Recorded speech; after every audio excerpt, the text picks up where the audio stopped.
Native Land Pod is a production of iHeartRadio in partnership with Reason Choice Media.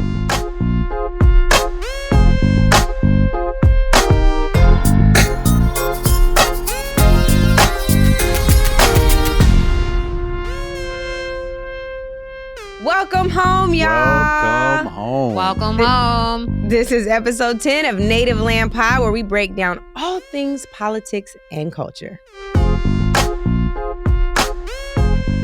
We are your hosts, Angela Rye, Tiffany Cross, and Andrew Gillum. What are we celebrating this week, y'all? 10. 10. We're 10. 10. We're 10 celebrating that episodes. we introduced an award, but we didn't win the award. Andrew was trying to take the award home. Yeah, well, there was that. That's right. We were at South by Southwest for the iHeart Podcast Awards and got to present an award. But more importantly, we got to spend time together. And I had such a great time with y'all. We ate all the things. The food there is so good. Our last meal that not the last supper, but the last meal we had, that little lunch, dinner, whatever it was. I'm not going to name check the spot, but I've been reflecting on that meal for a minute, y'all. So thank you. Good. It's so delicious. So delicious. But happy I'll to name be check them back. when they become sponsors. Well, okay, can I that name sounds check good. somebody real quick who is a sponsor of The Gathering Spot? Because they let us record here every They week. So thank definitely you do. guys. Shout out to The Gathering Spot. True. Oh, and can I for- just shout y'all out too? I often find myself, I've been in probably more of your audiences, Angela, and live and in person than I have Tiff's, but both these women were on various panels at South by Southwest, and it is a good feeling to sit and watch y'all's brilliance on display. So keep being bad. Thanks, Just brother. Thank you. I will tell you guys, we want to shout out y'all, the NLP fam. You tune in every week. You've downloaded, you've subscribed, you've told your friend to tell a friend to tell a friend to tell a friend. And we want to ask you to tell them again to rate and review our show. We are so grateful for you. Again, welcome home. So here's the rundown for today. We had a time this week at South by Southwest. We just talked about that a little bit. But one part we didn't talk about is how fine my co-hosts are. Y'all, if you didn't see these carpet pictures and these pictures from the stage, this is the cue for the video team to put those pictures up because they fly. Shout out to all of our new podcast fam who we met in Austin. And thank you for the overwhelming love. It was seen, felt, and heard. And on that note, feeling the love, and I hope that she feels it, Housing and Urban Development Secretary Marsha Fudge announced earlier this week that she would be retiring after 5 decades of public service. She served as a mayor. I know it doesn't count as public service, but she was the president of Deltas. I'm not a Delta. I don't know how that keeps happening. But nonetheless, Marsha Fudge, we love you. We see you. Former Congresswoman, we know that your footprint and handprint are all over this budget that we will talk about later. Speaking of the budget, I want to shout out Shalonda Young during this Black Women's History Month. Now, how about that? With it. I like it. Women's History Month. February. Who's another member of Joe Biden's cabinet, a Black woman in the cabinet. And this week, we're going to talk about something that's near and dear to Shalonda. It is the heartbeat of the work she does. She's the Office of Management and Budget Director. And so, of course, she's had her hands directly on the budget that President Biden brought to Congress, the FY 2025 budget, just a couple of days ago on Tuesday. We will also be talking about that budget and contrast that with the priorities of then President Donald Trump, and see where they may be a little bit of discrepancies, because y'all stay in our DMs with a lot of discrepancies. And so, because, surprise, even though we're really not that surprised, as of Tuesday, both Joe Biden and Donald Trump became their respective parties' nominees for president. And ACLU says, oh, hell no, to a bipartisan bill that cleared the House banning TikTok in the United States, saying that's clearly a violation of the First Amendment.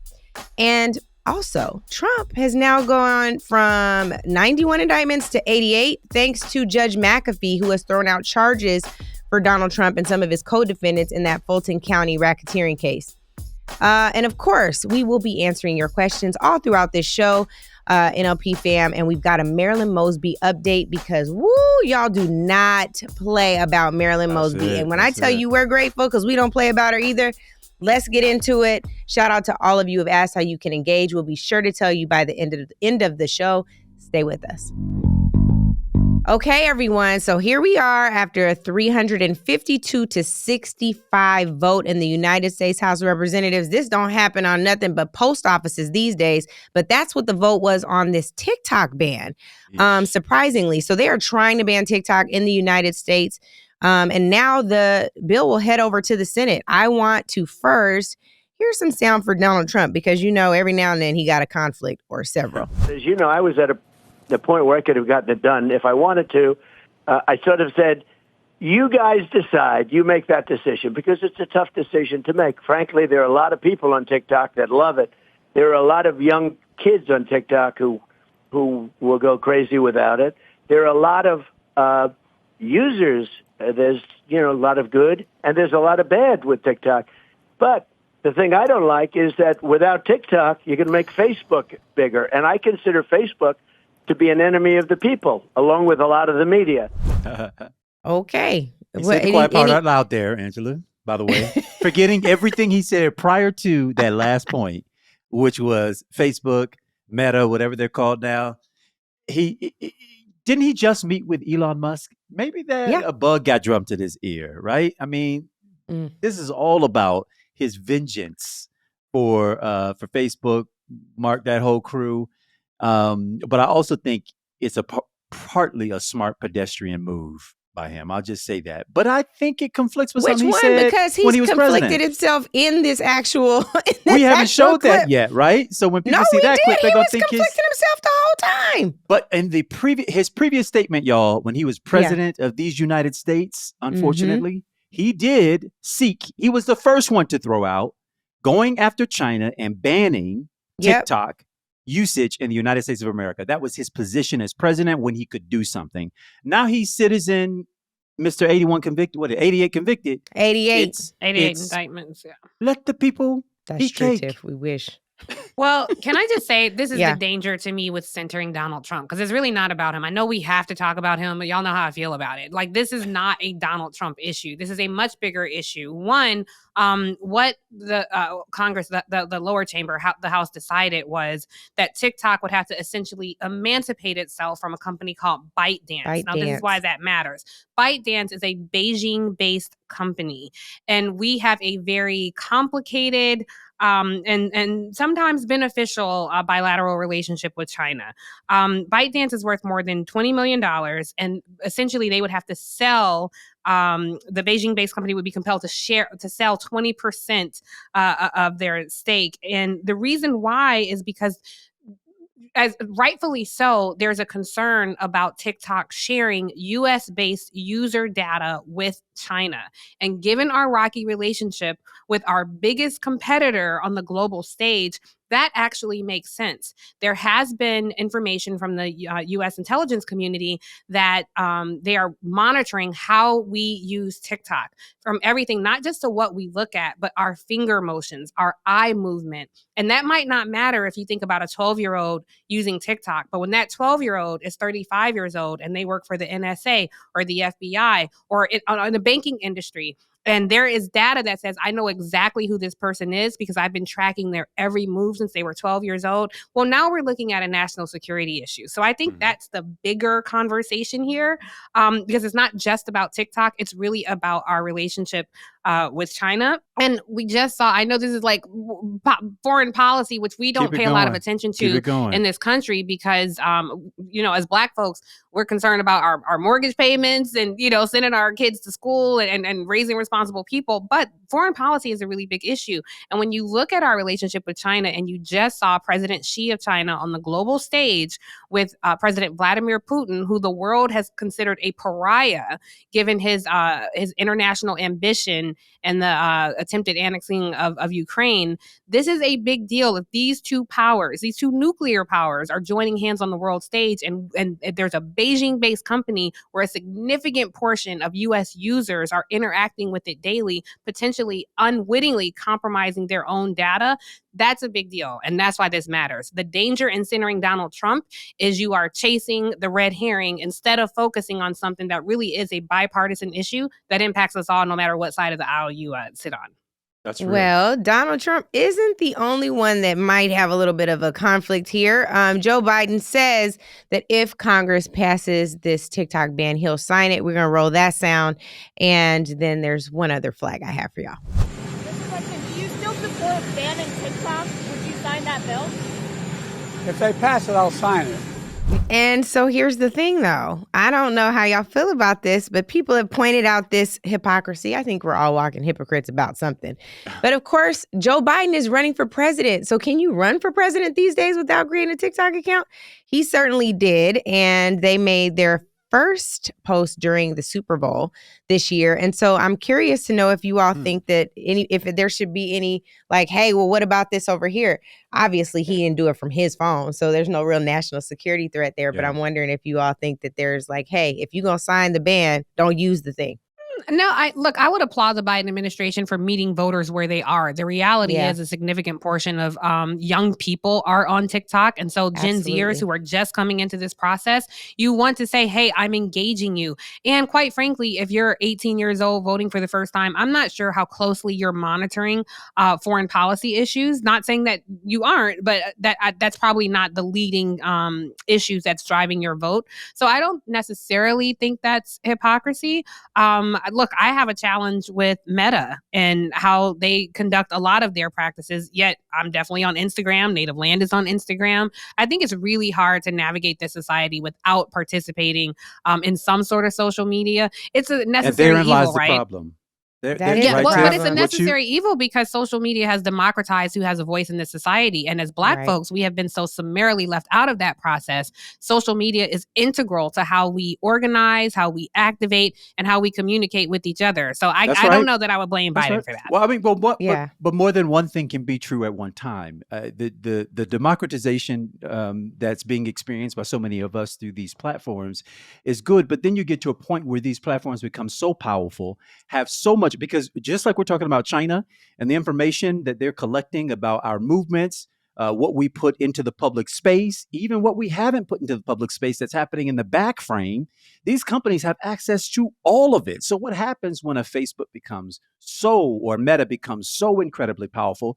It starts to sort of develop this posture in our society similar to Wall Street, that they're just too big to fail. So then you can't pass legislation, you can't prosecute, you can't hold them accountable, because going after that behemoth then shakes the foundation of other parts of our society. So my problem with all of them is that I just don't think our regulators, especially as I think about, artificial intelligence now, and I'm getting emails saying, hey, try AI with that email composition and try AI, these ads that are popping up, when I know good and well that they're all so underregulated right now. From the president on down through Congress, they have basically said that the wise kids out of California have come to them and said, if you regulate us now, we will never get to the kinds of levels of innovation that could potentially be experienced for the health of our country and for the world if you regulate us too early. And by and large, that argument has been accepted on the Hill. And so they have been slow walking any regulation regarding these folks. And I'm just not sure how much of our lives are being put at risk for the corporate entities and the corporate bohemians to go out there and figure out the best way to advertise the next things they want to sell to us. Well, all of it is curious how you problematic. feel about it, because you asked the question, but I'm wondering if you asked the question because you feel like maybe it is hypocrisy, but how do you feel about the TikTok ban in general? Yeah, what I think is that it's complex. I think it's interesting to see both of you agreed with Donald Trump on a point around Meta. They do, like, when Instagram and Facebook, I was like, oh God, like it was no antitrust law, no suit for them. They just were able to kind of merge. I think one of the things that's fascinating to me is Congress banned the ability for any congressional office, any federal office from using TikTok on a federal device in December of 2022. So they're just having the rest of the country catch up. I think the other thing that's worth noting is that there are content creators. So I'm about to be a hypocrite too. Like, I was acknowledging the hypocrisy because I am too on this. But there are content creators who are raking in hundreds of thousands of dollars on TikTok. That has become their bread and butter. And I'm like, oh my God, if we just eliminate that platform for them, what happens? And I think ACLU, I don't think that their point is one around economics, but their point is one around like, how are you choosing to regulate this platform for free speech purposes? I understand national security issues. I'm sure they do and have considered all of that.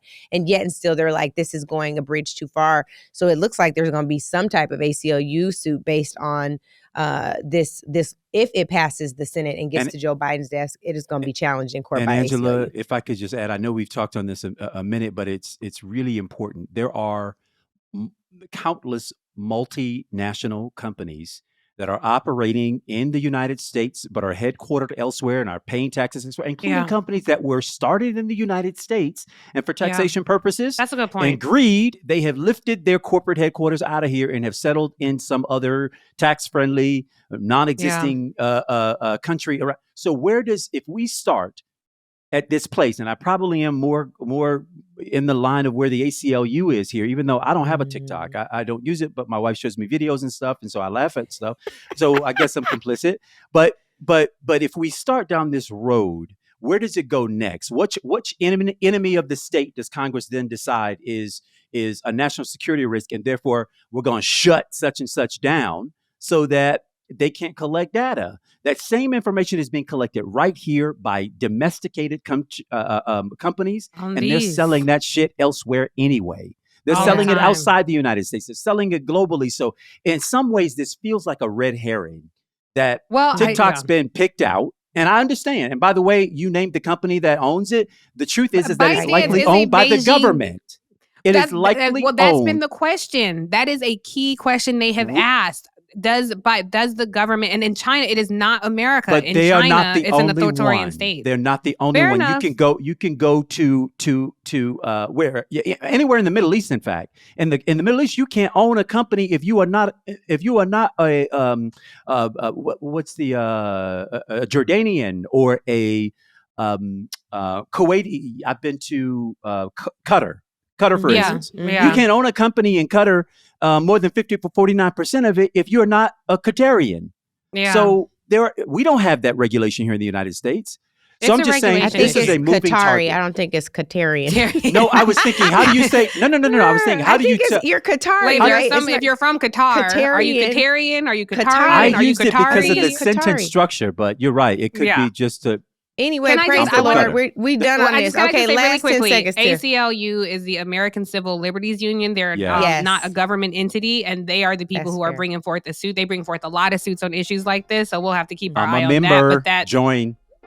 Well, they have some controversial takes too, so they're an interesting organization. I just wanted to be clear for our viewers about that. Thank you. No, that's good. Okay, we got to pay the bills. We'll be back right after this with an update on presidential politics. Well, this is actually a former presidential politics update, but in Fulton County, Judge McAfee has thrown out 6 of the charges against Donald Trump and some of his co-defendants, including 2 counts of solicitation and 1 count of false statements in writings. This is in regard to a phone call where he says that the prosecution needs to get a lot more specific in their allegations and their charges that they are pursuing against Donald Trump and the 18 co-defendants. What do y'all got about this? I'm confused at what that means. So 6 charges were thrown out. That's what you're saying. Yes. What were those charges? And my biggest question, because I think this is the most important question, the recording of him saying, "Find me 11,000 votes." Do any of those charges render that recording moot? I don't think so. I don't think so. Well, then to me, that's the most important thing, honestly. No, you hit at it. So the 6 charges, as I understand them, that have been dropped by the judge, he very specifically states Georgia law, which requires that any charges that are brought in an indictment must be very specific and provide a certain level of background information, facts, evidence in the allegation. And in this case, he determined that at least 6 of them did not meet that standard. He also goes on to say, however, that the federal court system has a way for you to get that information without dropping charges. But unfortunately, in this, he knows this because he's a former federal judge and federal prosecutor. But in the state Better of Georgia, prosecutor. and remember, this is a state of Georgia case, not a federal United States case. So the Georgia Constitution and Georgia law takes precedence here. And so he's saying, based off of what precedence is in Georgia regarding this issue, I've got to let these 6 charges go. And by the way, prosecution, you can refile these charges any day now, if you bring this additional evidence this additional information that then meets the standard of Georgia law.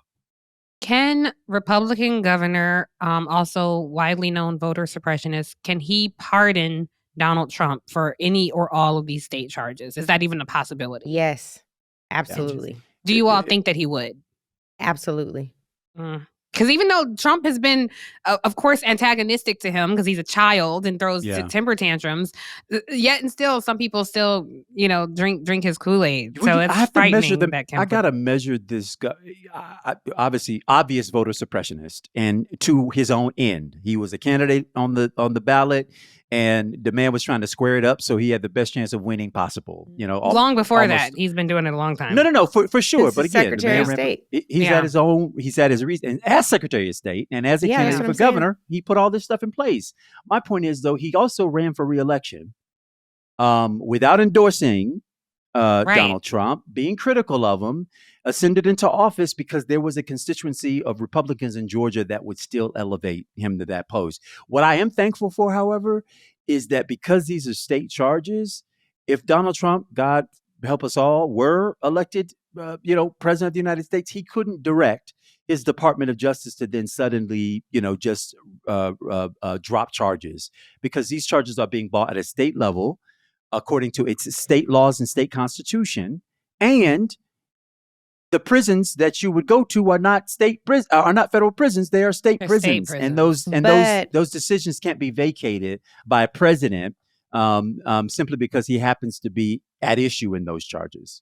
But the one caveat I'd offer is he might not be able to do that sitting in the Oval, but he could still escape a conviction and even being tried when the Supreme Court hears the presidential immunity case in April and they make a decision in June or July that says he's immune from all these things relating to January 6th, if the presidential immunity stands and it becomes exhaustive and expansive, he may not ever have to face a state charge. Wow. You're right, Angela. And I appreciate you lifting us to that. I was going to say, Angela, you've been on that immunity case. That is a big issue. It scares me. It frightens me that, especially, I'm going to tell you guys, the thing that really scared me was, and I can understand how they got there, but in the Colorado case, 9-0. You mean the decision in Colorado where they decided to leave him on the ballot? Yeah, right? 9-0, unanimous Supreme Court decision to ensure that Donald Trump was able to stay on the ballot in the Republican primary in Colorado, doing it to ensure that he would make it in time on that particular ballot. The fact that they would say that he did not violate this particular clause in the Constitution around insurrection, that it would be a violation of the Equal Protection Clause to remove him. Like, these are the things where I'm like, okay, if they're going to be strict upholders of the Constitution, how will they expand constitutional protections?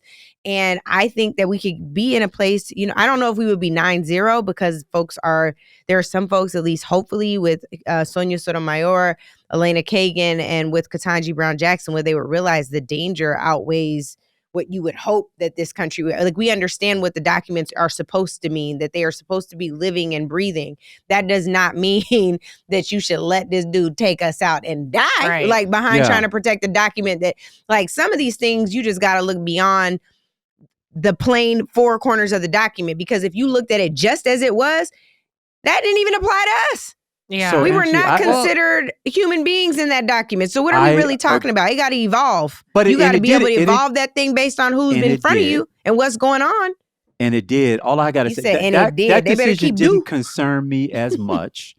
Okay. And partly because I think I could see this working a completely different way with a different candidate, under consideration. I agree. And so I did get that. I take real issue with a individual state, let's say, I don't know, Alabama, Mississippi, deciding whether or not Barack Obama could be on a ballot in that state, right? Right. Sure. And That's a good so point. when you have a federal election where the results should be determined by the whole of us, the collective of us, it gets back to the fundamental argument of the Articles of Confederation versus the United States Constitution. The Articles didn't last because an individual state could then trump the power of the federal. We settled on a federalist system because we didn't want individual states who were a part of the union to be able to trump and Bigfoot over the rest of us. Now, but this has happened so many times already. By the way, it's happening in a presidential election where you have the little states being able to Bigfoot over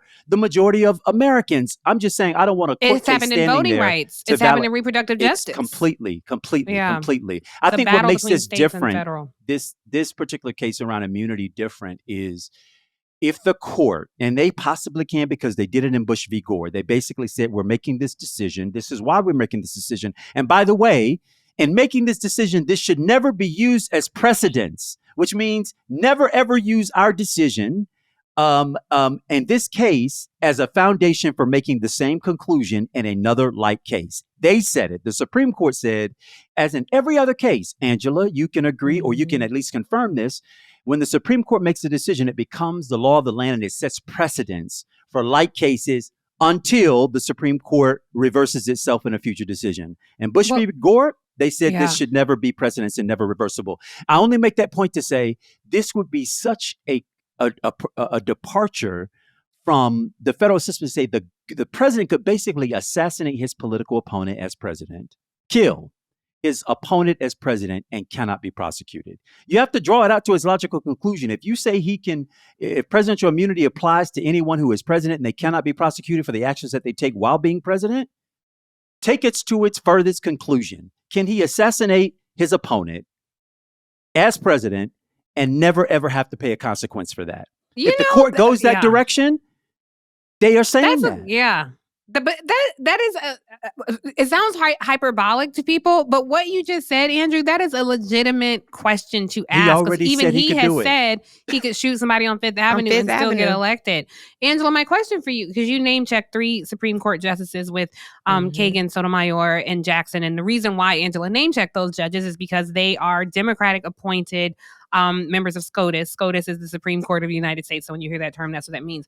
Those are the 3 left-leaning Democratic appointed justices. John Roberts, also a justice who was Republican appointed, has surprised us sometimes. So I'm asking you this precisely. So I'm asking the question for you, but also to make a point to our viewers. The right prioritizes justices in a way the left does not. The reason being, this is not a criticism of the left. We have so much on our plate. We're under attack on every possible front. So it's hard to do this. My question to you, Angela, as an attorney, given the makeup of this court, and we've had some surprises there, is it possible? Well, I shouldn't even ask. What is your prediction on the immunity case? Because I know we should talk about this later. I know we'll have a bigger episode on it. But if just off the top of your head today, if you could predict how this court might rule in this immunity case, what do you predict? 6-3. So you think that it will go right down party lines? The 3? Yeah, I do. Wow. Well, you know what? I'll say maybe 5-4. To your point around John Roberts, and the only reason why is because he's not Trump appointed. I think all of the Trump appointees are out there. They're like diehard Trump supporters. They're going to always side with him. And he got 3 appointments. Who am I missing? Oh, Alito. And I think Alito. Yeah. No, I'm not. I'm missing, what's his name? There's Thomas. Alito. I'm missing Thomas. He's always going to be with Trump because his wife basically worked there, and she don't have to. I don't know. He don't have to recuse himself because he doesn't want to, because the same rules don't apply. Which is a whole. That should be a mini pod. We should talk about that. Why should there be lifetime appointments? Like, should there be? Okay, so really, do you want to talk about that today, or no? You just saying in the future? I think we should ask the viewers what they think, but I do like the idea. Maybe not right now because we still got a whole budget to get into. But before we get into the budget, we had a question about this too, because we know this man said he could shoot somebody on Fifth Avenue. We don't know how the judges are going to rule. Part of this is, if you crazy, should you get your head checked? What's the question say? Let's hear it. My name is Bruno Campos from Los Angeles, California. My question is, why is it so much harder to get a job as a UPS driver than it is to become president of the United States? I know that if I went to apply somewhere for a job, if I had 91 indictments and I had a long list of trials coming up, I know for a fact I wouldn't be hired. So how does a man get to run this country with so many indictments, so many trials coming up, evidence that he's a racist, inciting a riot? I just don't understand. Please help me. I love you guys. I love you too, friend Bruno. Bruno. We love you, Bruno. You guys, please let me get at this. Please. Let me tell you something. Go for it. Angela, Pitbull on the leash right now. Let me Get at tell it. you something. I have been saying this. I used to get reprimanded on air for this. I think if attorneys have to do, we have to abide by the rules of professional conduct. We have to pass a professional responsibility exam, the MPRE. We have to ensure that we aren't nuts to be able to practice law. There are folks, you have to do some mental evaluations to do certain jobs in this country. I think some of it should apply even more to law enforcement. You have to do some of this to get a clearance, a security clearance. I had to do so much to get a security clearance when I worked on the Homeland Security Committee. Are you kidding me? They are touching not just top secret. You guys are going to laugh, but I didn't even want to get the SCI clearance. That's the one that goes to the CIA for approval, because I was raised by an activist. So I was like, I'm good on this. I'm scared. What is SEI? I don't know, but it's the clearance you have to get to go through the security clearance through the CIA approval. It's the highest security clearance you can get as a staffer on the Hill. Okay. I wouldn't do that one. I only got my TS, top secret clearance. Now, Donald Trump is touching documents that are impacting lives, like international classified information. He don't have to get his head checked. Like, please tell me how you're justifying this. We are paying you with our taxpayer dollars. We have to actually ensure your health care. You're covered by everything that we do in this land, but you don't have to get your head checked. It shouldn't just be a physical. It should be a mental health evaluation every single year. I actually think that it should apply to members of Congress too. Maybe we would have missed out on George Santos' crazy ass. He ready to run again, by the way. He walking around the House floor, they ready to change the rules. They was like, you know what, when we said we wanted to allow members to be able to roam these floors after they get removed, they were like, what is that? How does that really apply to somebody who was expelled? This is something that we have to address. It's crazy.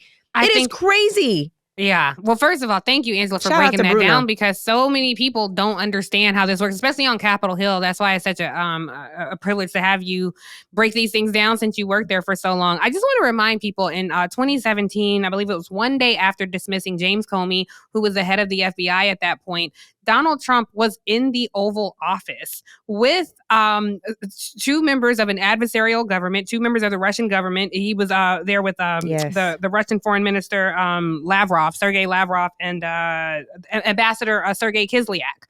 He had them in the Oval Office. The conclusion that came out of that was that he actually revealed highly classified information to two members of a foreign government with whom we have a very adversarial relationship. I just talked about President Putin literally holding hands with President Xi on the world stage.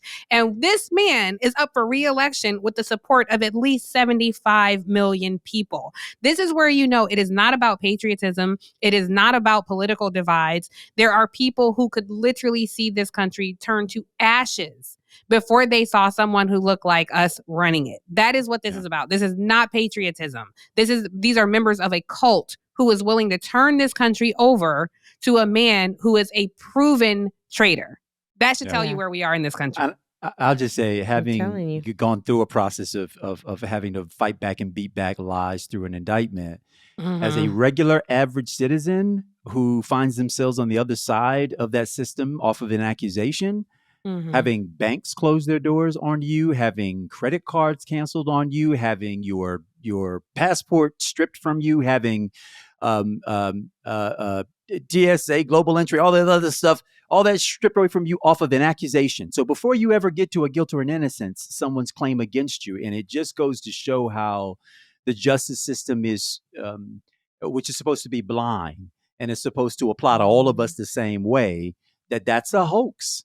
That if you're powerful enough, if you are connected enough, if you're Donald Trump and that crew, the law doesn't work the same way for you. And in his case, with all of the delays that we're seeing in these 4 cases that are before him, this man may even be able to escape justice in some ways. He has at so many other points in his life. And we're only now seeing the reckoning. And unfortunately, the reckoning only seems to be happening in the civil cases. But in the criminal cases where I think this man is most liable, most responsible, and not because I'm just guessing at it, but because we all laid witness to many of the crimes that he committed out loud. We saw them with our own eyes. Yet, there's a strong possibility that none of these cases is going to get tried prior to the election. And if he were to stand the opportunity to be reelected, he could summarily dismiss and suspend with 2 of the cases that have the greatest consequences attached to them. And so, I take the question, Bruno, and I understand it. I'm simply saying that this is a reconfirmation that all men are equal doesn't mean all men are equal. Thank you, Bruno, for that question. Welcome home. We love that question. We absolutely love that question. All right, everybody, we're going to get to this break after that hot-headed moment about getting some folks with some sense in office. We'll be right back after this break. My name is Monte White, originally from Inkster, Michigan. What up, though? Now from Maryland. And I have the following question. In the last 12 hours, we've seen Trump unofficially win the Republican nomination for president. We've seen Mitch McConnell spinelessly throw his support behind Trump despite the insults and barbs they've thrown at each other. And we've seen Nikki Haley suspend her campaign without supporting anybody. But likely she'll fall in line like the rest of the Republicans already have. So slowly but surely, it seems like the Republican Party is slowly beginning to coalesce around Trump. Some influential Democrats have been leading and supporting symbolic demonstrations like voting uncommitted at the Democratic primaries to influence President Biden to act in the Palestine-Israel crisis. So my question for you is, do you believe that Democrats as a whole will now begin to coalesce around the president, knowing that Trump is officially the Republican nominee, or will these demonstrations continue? And if they do, is there a point where it will be too late for Democrats to throw their support behind President Biden to any real meaningful effect? Nice, Monty. Yay, welcome home, Monty. We appreciate your question. I love this, y'all, because we honestly get a number of questions every week about it's the lesser 2 evils, or, how are Biden and Trump different? And it feels almost like it's like Groundhog's Day, like we're having to keep answering. I am not disparaging the questioner. I'm just saying that we are answering this a lot. And so because we're answering a lot, it must mean that people still need to understand the difference. That is something that we all understand.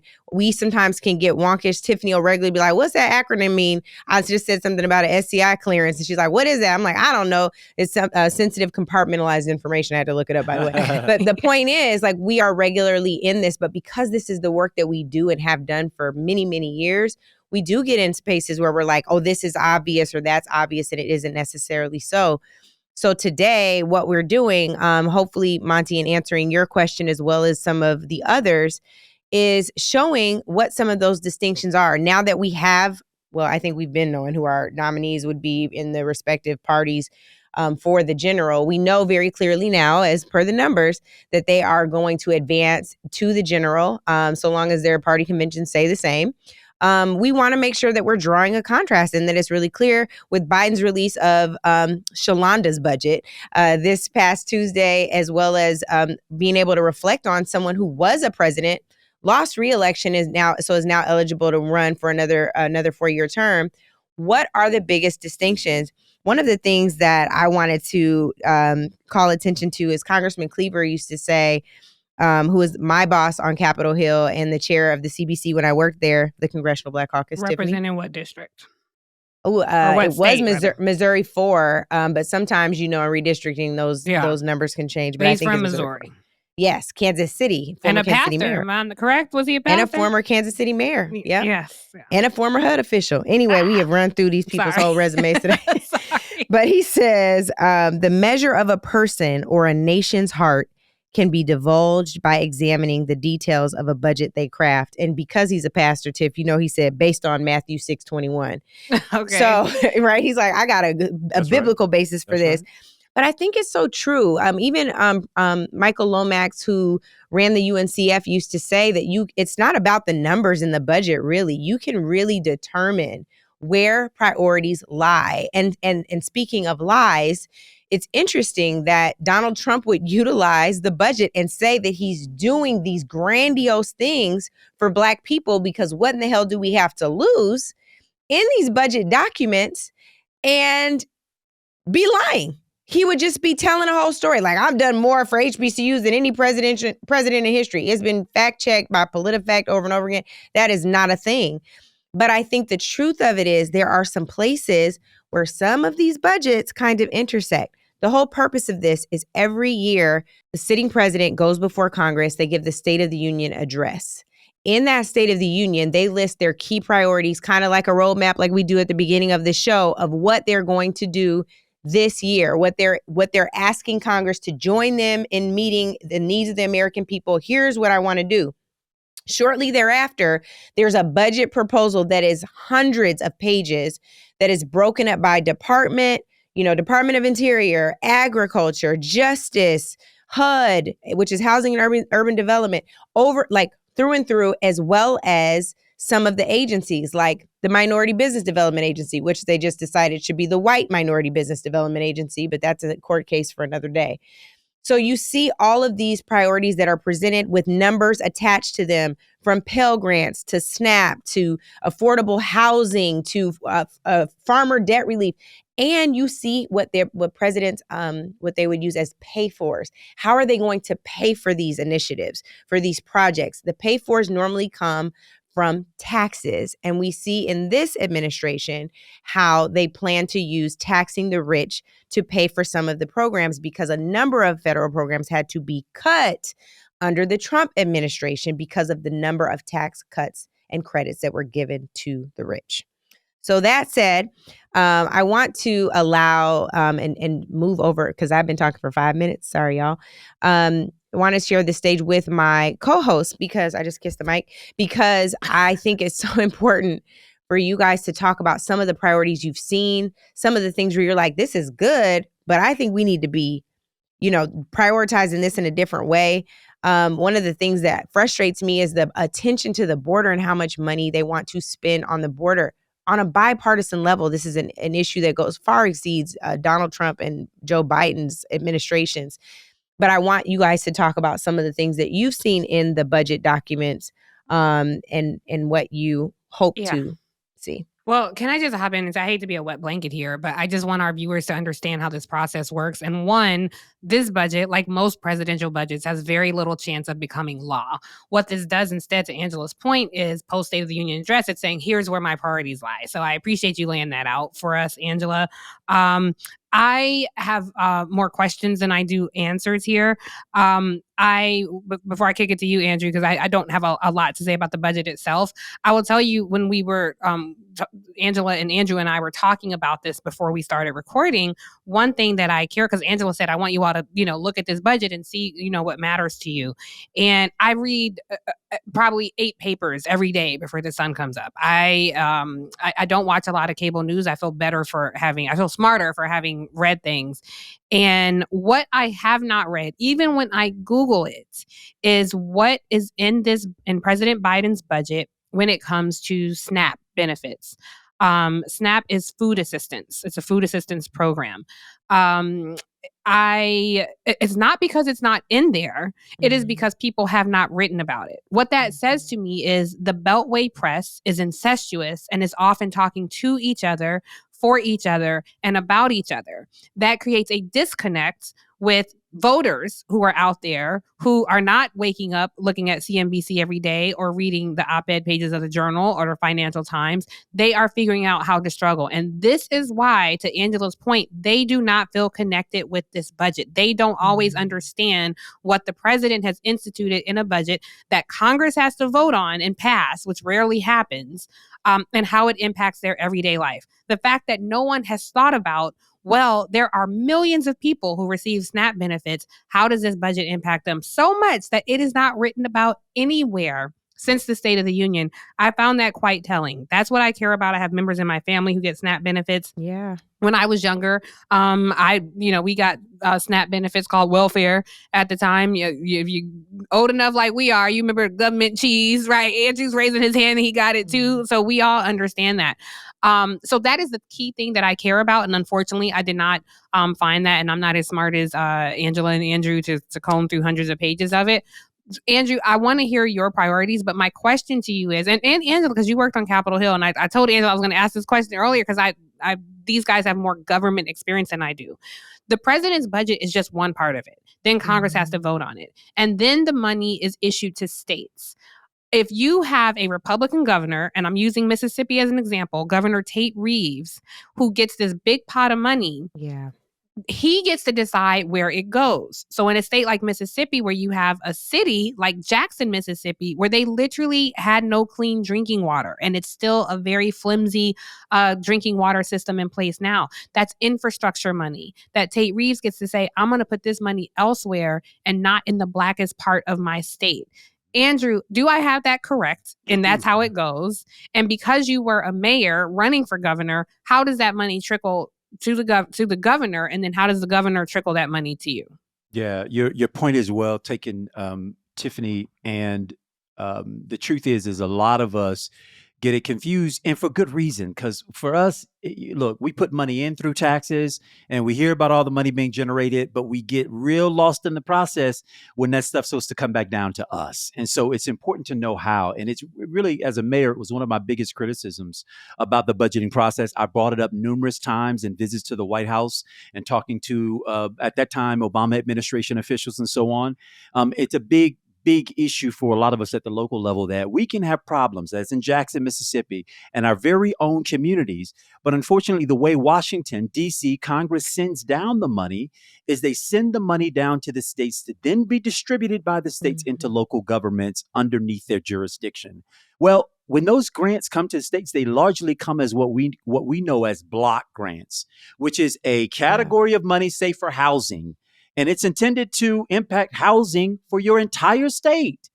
But what happens is when it gets to the state level, the state then decides, based off of its priorities, where exactly then they want this money to go at what levels and so on and so forth. As it also there's also, by the way, something called categorical grants. These are really the two forms of granting that local governments and states kind of deal with. Categorical is a very specific, detailed place that you would like money to go. Within this category.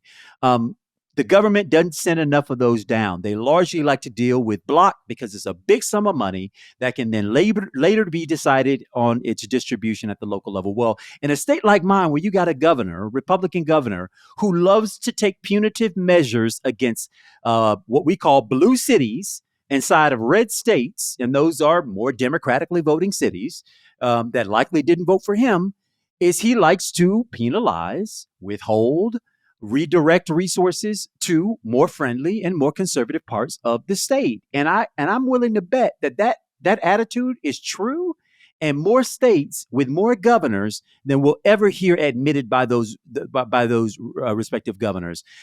Can I ask a quick question here, Andrew? Yeah.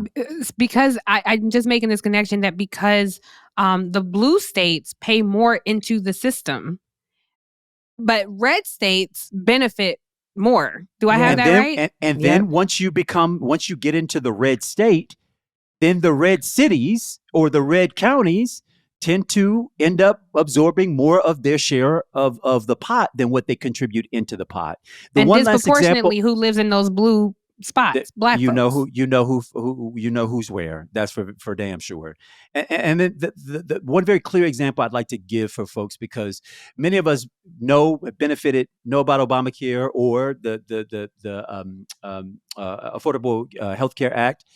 Well, there was also the expansion of Medicaid and Medicare that was included as part of how it was that the president was going to get health care into the hands of the people who need it the most. This is a huge issue for most Americans who are coming out of pocket with money that they don't have just to ensure to their livelihood. Well, if you're in a state like mine, Florida, guess who didn't expand Medicaid in the state? Listen. Wow. It was the state of Florida and many other red states. And so there's a federal health care act where the federal government says we're going to pay for 100% of the cost of expansion of this program. And then after a number of years, we'll pay 90%, and you, state of fill in the blank, state of Florida, you'll pay 10%. So we had money that was free money coming to us from the federal government that never got into the hands of the people that it was intended, because the governors decided that they would not expand those programs to include those people. That's a very clear example of federal money coming down to a state to serve a specific purpose, and a governor and a government deciding that money ain't getting there. Not at all. In fact, we won't even take it. You hold on to it and go give it to, I don't know, anybody else but us. I really appreciate that breakdown. I think it's so important, Andrew. Like we talk about all the time, we all have approached our political careers in different facets, and state and local is something that I don't know well at all. Like it is a complete blind spot. So I deeply appreciate that.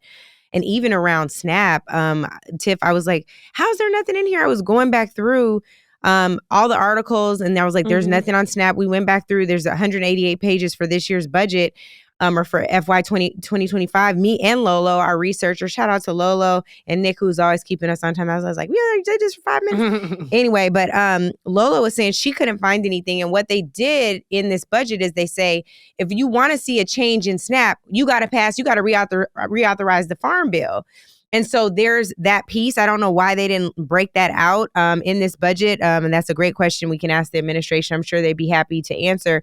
Well, I'm critical of the media for not even posing that, Well, here we are. Yes, we asking that's why we exist. We want to know what you're But we're critical of the proposers as well, because you count what counts. Yeah, that's fair. Very true. You pull out what counts. We're asking the question. We just want to know, what is the increase for SNAP benefits? We know it is going to be much different than what Donald Trump did, which was, please pull that number. I think it was an $85 million cut in SNAP. Cuts. Lolo, please fact check. Did I say cut? No, Angela, you said it just right. Million, I just want to make sure, $85 million in cuts to SNAP. Lolo, if you can fact check me on that.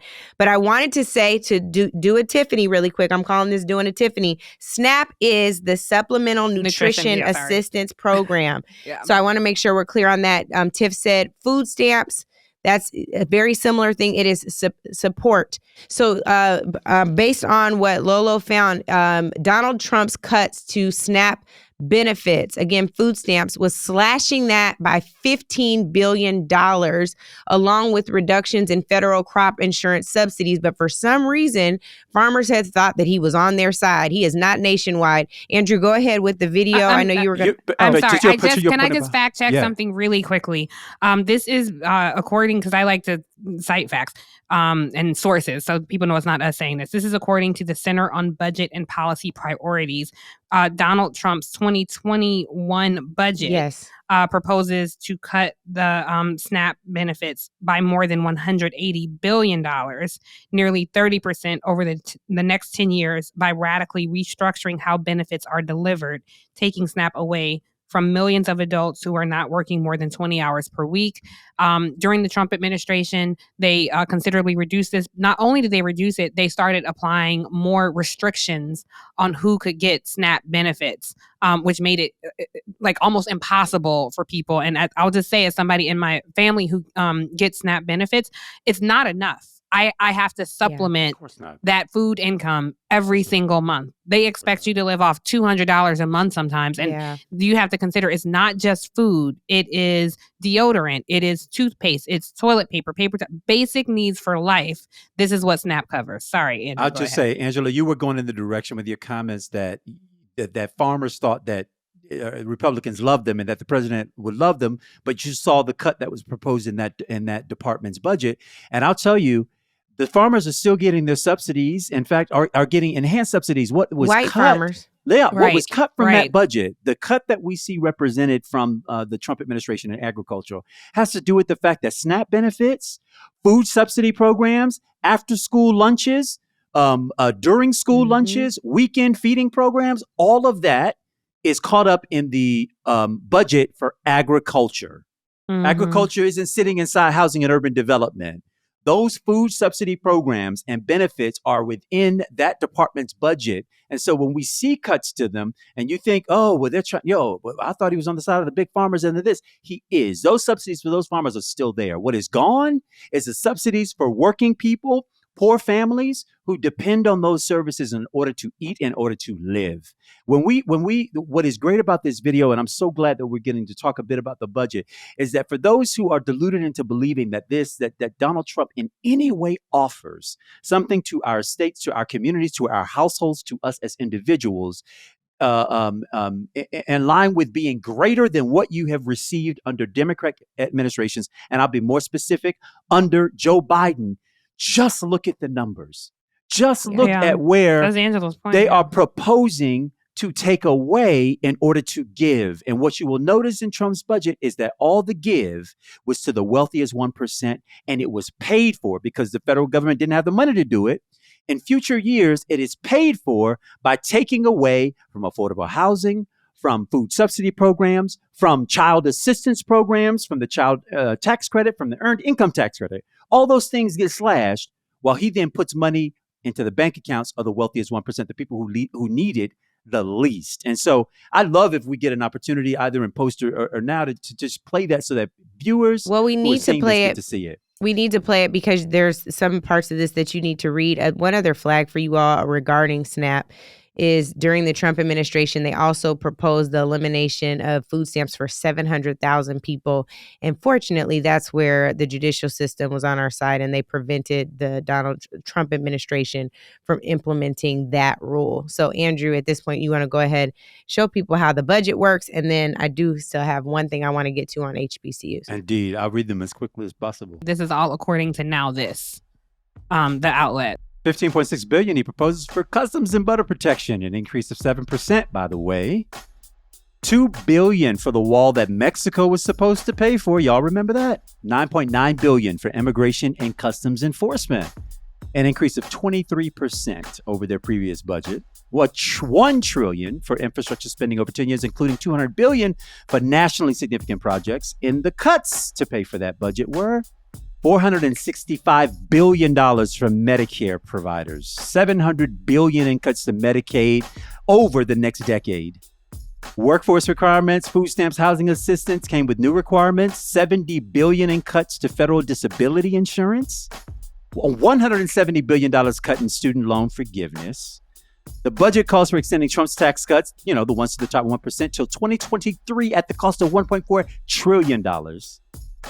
He proposed to pay for that trillion plus with a negative 9% down in ag. From the CDC. For the Department of Agriculture, negative 8% down. So it moved quickly because there's a lot of information there when you're dealing with a budget the size of the United States, right? But, of course. But the beauty is for folks who want to say, Donald Trump gave us this and I got more money and I got a check in the mail and I got a this that had his name on it.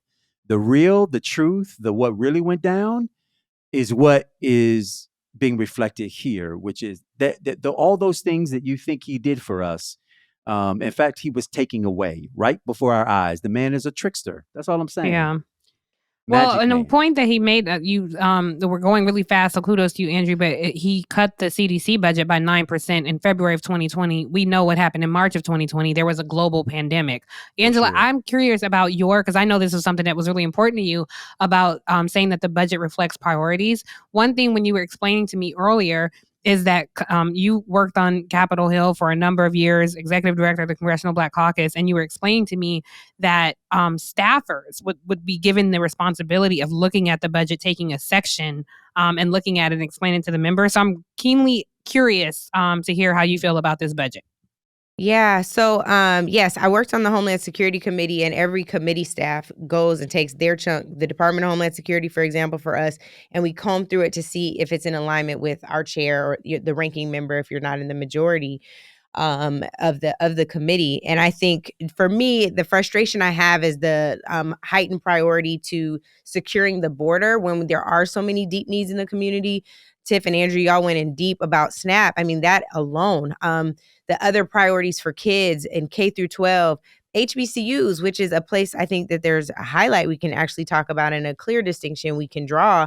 Donald Trump has been known to say that he saved HBCUs when President Obama wouldn't give them long-term funding, which is preposterous. And one of the things I do want to do is just take a moment to highlight just a couple of points in this year's budget from the Biden administration. For institutional capacity alone, not just for HBCUs, but also other minority serving institutions, there is a proposal of $329 million more than where levels currently are for institutional capacity of those schools. Additionally, for R&D, that's research and development, they proposed another $100 million, and for STEM education at these schools, $1.4 billion. The one thing that I think is a highlight, because we have been talking about people in our communities in need, they are offering or proposing. I have to make sure I say that, because even with Trump's budget is a proposal, Right. Those things aren't automatically appropriated, which is another important word. This is authorization. There's authorization language. There are bills that propose these priorities, and then there are bills that fund these priorities. So it's not appropriated yet. But they offer 2 years, propose, I keep saying offer, 2 years of subsidized tuition at HBCUs for families earning $125,000 or less. That is fantastic. And I think it's great for them because they've been very consistent in providing student relief for tuition related payments. We've seen it with student loan debt relief, and now here with subsidized tuition. Of course, there's Pell Grants. There's a proposed increase in Pell and that kind of thing. But yeah, I wanted to get into this because I think we often talk about policy as like this big, like this high floaty concept, but there's a clear way to determine if people are supporting priorities that you're aligned with or not. And that is looking at what they've proposed in the budget, going beyond what they stated in the State of the Union, seeing what each of their cabinet secretaries and those departments they oversee have pushed forward as their proposal recommendations, and how that's different from the administrations that preceded them, and even how it's different from their prior year budget. I just got to say, while we're talking tuitions, the Biden budget also proposes a new program to ensure affordable care, affordable child care. And y'all know how I am about child care. Yes. Yes. It speaks to. I expensive. got Shout 3 of out them, to and it's Black dads, but Andrew. and to all dads and moms who are struggling with what it means. I mean, you almost feel like you hit the lottery when your kids are out of childcare, because they Yeah. then Yeah, get naturally some go money into a back. public system where you're not paying as well. It'll catch you in the summer, but you're not paying that monthly expense that you're so used to. So let me just finish that point, which is a program to ensure investing $400 billion over the next 10 years to cap the costs for families and expand child care subsidies and tax credits for those businesses. And the reason why, like I said, during the pandemic, they increased that amount threefold. They went from $300, which nobody takes a child and cares for them for a month outside of their parents' care, for $300 a month. Nobody's doing that. Okay. So they to take that up to $900, so that for each child, the benefit, the tax benefit that came to us, what was it? I think 4 times a year. They ended up factoring it into, instead of waiting for you to file your taxes and get that in one fell swoop. Every 4 months, you were getting a check from the federal government for your as a part of the child tax credit, so that you didn't have to wait to the beginning of the next year to then reap the benefit of it. That you got to reap the benefit of it every 4 months, because we're paying these expenses every single day, Yeah. and that we're being then reimbursed come the end of the come the next year. I can't underscore enough what it means for families and families with children, how prioritizing families, both after they are born, by the way, is such a critical value to this administration. And it shows up here. It shows up in their healthcare proposals. It shows up in the school assistance and in many of the other programs. This is our money getting returned to us. It's not a gift. Unlike what it is for the corporate community, who is experiencing the tremendous tax breaks under the Trump administration. That isn't money that they've earned. That's our money being then distributed to them as a And gift. Andrew, on that point, prior to Donald Trump being in office, corporations were taxed at a rate of 35%. Under Donald Trump, they dropped down to 21%. And Joe Biden is still not raising them to the levels pre-Trump. He's raising them by 7% to 28% in this proposed budget. I do want to run this quick clip, speaking of corporations being taxed, because Biden is planning to pay for most of this by increasing the taxes of the rich. You know, there are 1,000 billionaires in America. You know what the average federal tax is for those billionaires? No. They're making great sacrifices, 8.2%. That's far less than the vast majority of Americans pay. No billionaire should pay a lower federal tax rate than a teacher, a sanitation worker, or a nurse.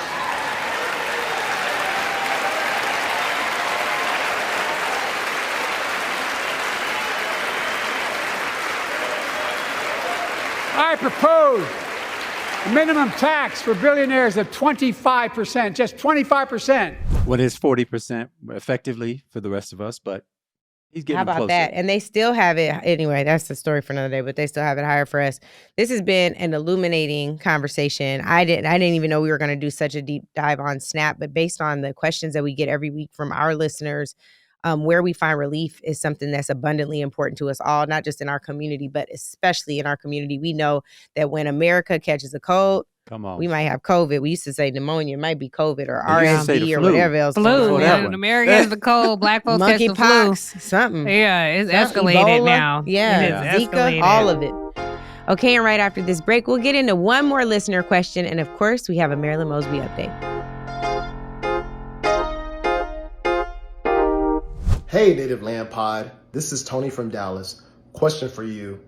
The Biden-Harris administration recently released a new campaign video centered around the story of a white female doctor in Texas who left the state due to the abortion rights ban. Now, my question to you is, why do you think the same amount of attention is not being focused on Black and brown disaffected voters as it pertains to voting rights and affirmative action restoration? Similar stories could be told, such as the current legal battle that's happening with Erin Simone's The Fearless Fund and the weaponization of the Civil Rights Act 1986. That's perfect for you, Angela, because you were just with the Fearless Fund this week, I think. But I'd be curious. I express my frustrations about this all the time, so I'd love for you to jump on that. I think we all talk about this both on and off. We always joke now, y'all, that anytime we're in conversation, we're like having a podcast. We were doing it at South by, like we're standing in the lobby talking to folks. It's a mini podcast. I think for me, I definitely share the frustration. It feels like there's not a real sense of urgency around the equity pieces, around an agenda that ensures our survival and liberation in this country. I do think it's very dangerous for us to start finding ways to separate ourselves from others. There are Black women who are more impacted by an abortion ban and reproductive justice issues, and folks who are less fortunate, lower income than white women. And I think if there's a way for us to bring people in by focusing on those issues, we've got to do that. But we can also walk and chew gum at the same damn time. We better figure out how to. Arian Simone, who shout out to, I'm an honorary Rattler. I've told y'all that. Andrew's the real Rattler. But Arian Simone is killing it. I was on a panel with her yesterday, a roundtable discussion that Congresswoman Maxine Waters held on Capitol Hill. I'm getting into it. Oh, sorry. My bad. I was on a roundtable discussion yesterday that Congresswoman Maxine Waters held on Capitol Hill, talking about the attacks on DEI at the hands of MAGA Republicans. And Ariane Simone, who is the co-founder of the Fearless Fund, sat to my right and tore it down. She talked about the lack of access to venture capital. She talked about the ways in which Black women are the highest growing rate of entrepreneurs in this country, but the lowest funded. She talked about the fact that many of us are not in position to fund these companies. They have created such a big dent in this through the Fearless Fund. And who came after them? Ed Blum. And if it's not Ed Blum, it's America First Legal, right? Well, we have to be very aware of those attacks, and we cannot play footsie with them. Another sister on the panel, God forgive me for not remembering her name. She's a brilliant attorney at the Lawyers Committee. She said something, and I'll never forget it. I even tweeted it yesterday. She said, we should not do the opponent's work for them. And what that means even in campaigning, what that means in a State of the Union address, what that means when Kamala is sitting with governors from all over the country and they are doing what she says needed to be done, we need to be telling them, take it a step further on equity. Be bolder in your anti-racist policies. Ensure that we're represented on affirmative action. Make them sue you. I got a program for professional development program with 100 students from all over this country. They are Black. Sue me. I wish you would. Bring it. That's the point. So we need a campaign that says that against democracy and all the attacks that we're facing, on voting rights and all the attacks that we're facing, on reproductive justice and all the attacks that we're facing, on livable wage, on a federal job guarantee, everything across the board. We need to stand shoulder to shoulder, unashamed and clear, flat-footed, 10 toes down on business and say, here we are, deal with it. If you don't like it, sue us. But it is going to be liberty and justice for all if I got something to do with it. So I rock with this brother's question. I love that. And I love Angela, that you were on the hearing yesterday or this week when you were at the round table. Yes. And that was your mentor, Congresswoman Maxine Waters. Yes. I love that you were participating in that. And forgive me, Arian Simone, for I literally have only called her Fearless Fund. So I'm happy that you actually said her name. She's fearless. Yeah, clearly. Fearless. So shout out to you for doing your work. Sorry, Andrew. She's fearless. She's a rattler, and she's a Delta.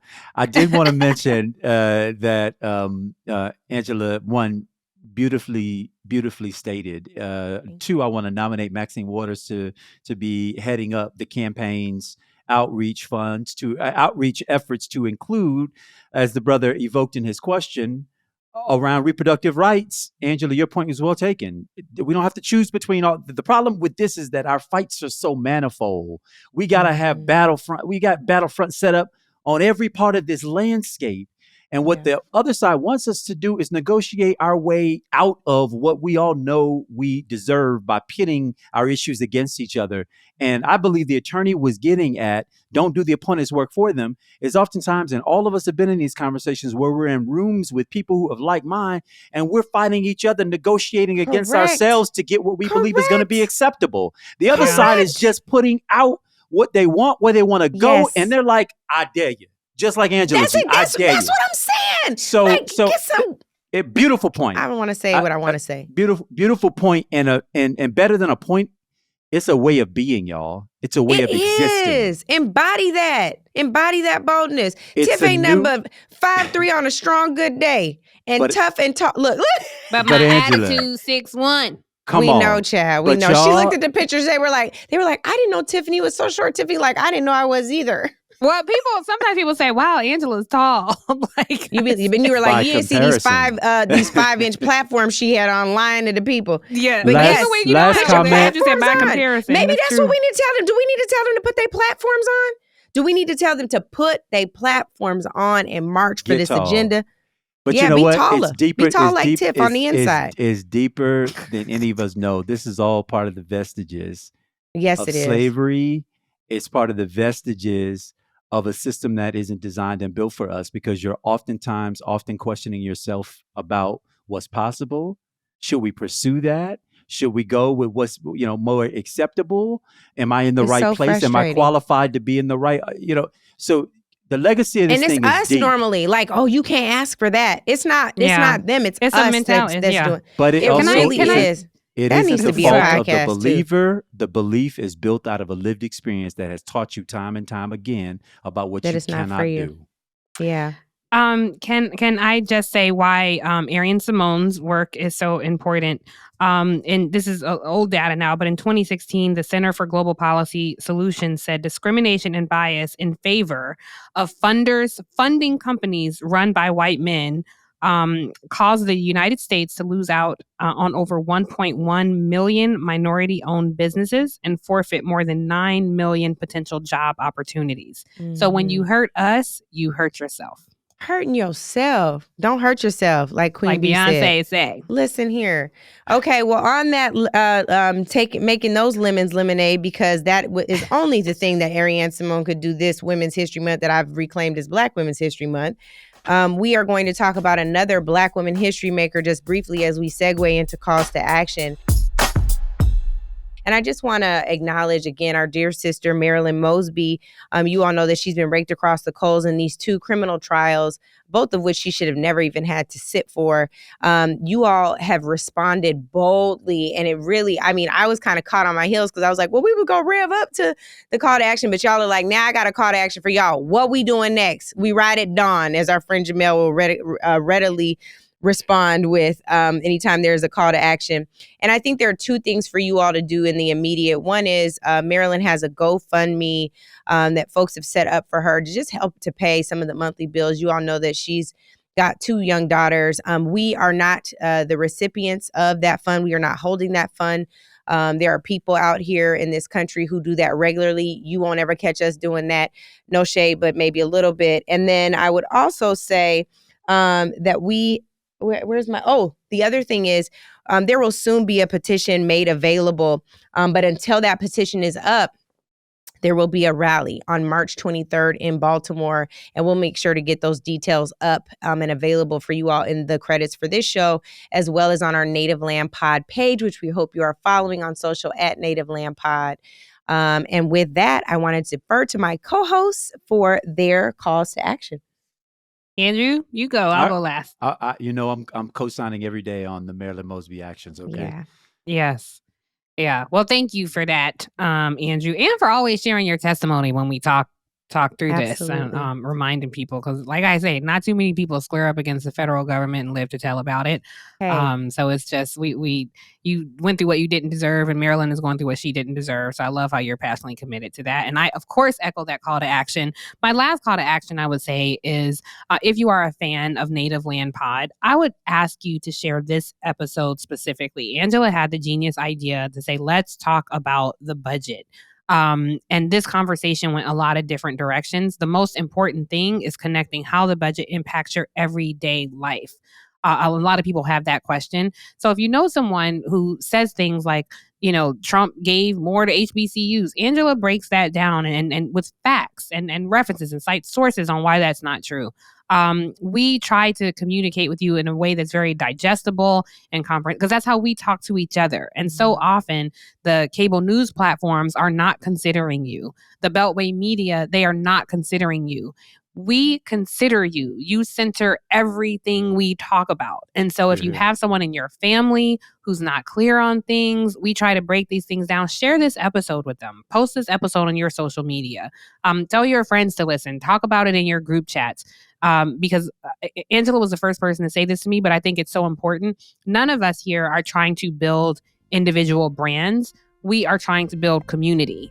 So welcome home, y'all. Invite more people into this home, because you get knowledge, you get seen, and hopefully collectively we make sure this here democracy serves us as well.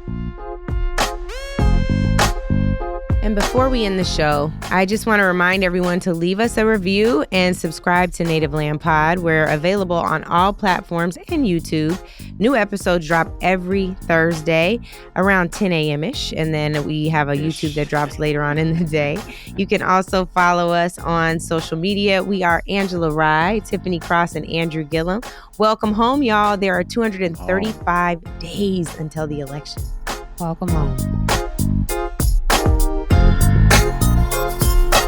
Native Land Pod is a production of iHeartRadio in partnership with Reasoned Choice Media.